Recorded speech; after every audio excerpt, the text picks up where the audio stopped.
Thank you, Mr. Speaker, and thank you to the gentleman from Pennsylvania, my colleague on the Rules Committee, for yielding me the time.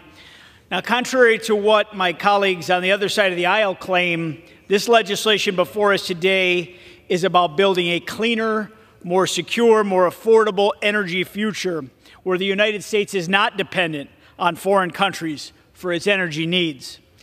Now, let me be perfectly clear. The greatest beneficiary to the Biden administration's regulatory onslaught on our nation's energy sector is China, the communist country of China.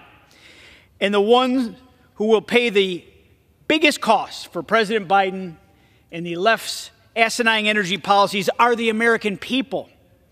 The climate agenda that the left is pushing onto this country through the Biden administration and through Democrats in my own state of New York will leave the American people poorer, less secure, and with fewer opportunities, full stop.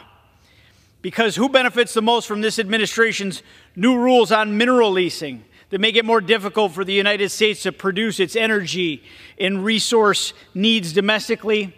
China, our biggest adversary in a country who cares little for the environmental health of our world.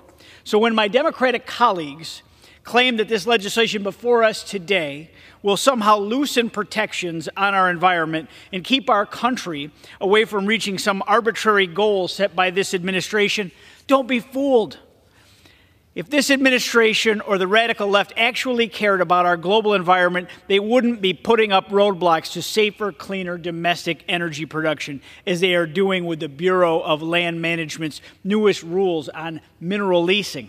They wouldn't be banning safe, job-creating hydraulic fracturing to produce cleaner, reliable natural gas, as New York State Democrats have done, robbing communities across my district of incredible economic opportunities.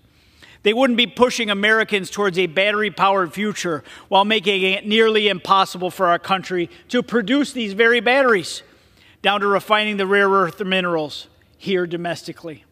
Democrats in Washington, in Albany, and elsewhere, despite their talk of a cleaner future, are leaving us more dependent on foreign countries, including our biggest adversary, China, that have no qualms about pumping buckets of pollution into the air.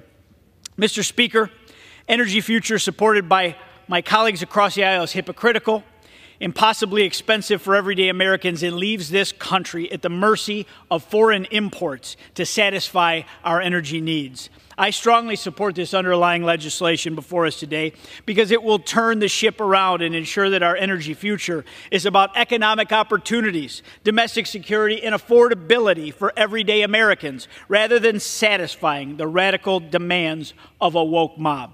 Thank you, Mr. Speaker, and I yield back. Reserve.